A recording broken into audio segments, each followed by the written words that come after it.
আইনের আমরা মানি না, মানবো না, মানবো না না না না। যারা এই সরকারের প্রতিনিধি আছে তারা তো কেউ বাংলাদেশেরই না ভাই, নাগরিকত্ব তো না, তারা বিদেশি। তারা এখান থেকে আমাদের কাছে সুইচা নিয়ে ওরাও দেবে।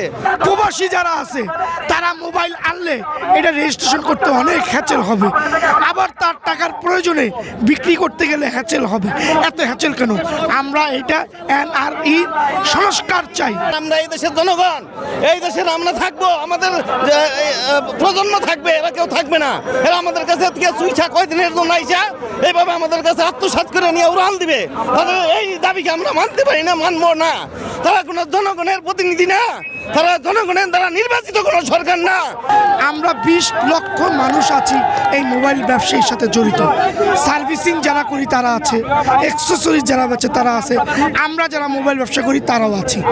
আমরা এই ব্যবসাটা দীর্ঘ বেশ কয়েক বছর ধরে করে আসতেছি। হঠাৎ করে যদি এই ব্যবসাটা বন্ধ হয়ে যায়, এই 20 লক্ষ যারা কর্মচারী ব্যবসায়ী আছি আমরা বেকার হয়ে পড়ব।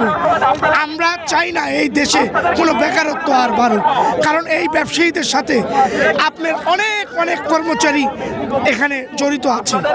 আমাদেরকে ব্যবসা করতে দেন, আমরা ট্যাক্স দিতে রাজি আছি, কিন্তু 59% ট্যাক্স আমাদের পক্ষে দেওয়া সম্ভব না। এই ট্যাক্সটা 10 থেকে 12 করেন, 20 করেন, যেন আমরা ব্যবসা করতে পারি। আমরা সরকারকে ট্যাক্স দিতে চাই, কিন্তু এই ট্যাক্স আমাদের সাথে আলোচনার মাধ্যমে সহনশীলতাপূর্ণ বজায় রেখে তারপর নিতে হবে। কিভাবে? শুধু তার মন গড়া একটা বান্ধা দিবে, সেটা আমরা দিয়া আমরা বাইরে থেকে জমি জমা বিক্রি করে না, ব্যাংক লোন ধ্বংস করিয়া আমরা পথে বসবো। এইভাবে সে ক্রাইম করিয়া সে এই টাকাগুলো নিয়ে বিদেশ চলে যাবে উড়ান দিয়া। যারা এই সরকারের প্রতিনিধি আছে তারা তো কেউ বাংলাদেশেরই না ভাই, নাগরিকত্ব তো না, তারা বিদেশি। তারা এখান থেকে আমাদের কাছে সুইচা নিয়ে ওরাও দেবে, উড়াল দেবে। আর আমরা এই দেশের জনগণ, এই দেশের আমরা থাকবো, আমাদের প্রজন্ম থাকবে, এরা কেউ থাকবে না। এরা আমাদের কাছে সুইচা কয়দিনের জন্য আইসা এইভাবে আমাদের কাছে আত্মসাৎ করে নিয়ে উড়াল দিবে। তাদের এই দাবিকে আমরা মানতে পারি না, মানবো না। তারা কোনো জনগণের প্রতিনিধি না, তারা জনগণের দ্বারা নির্বাচিত কোনো সরকার না।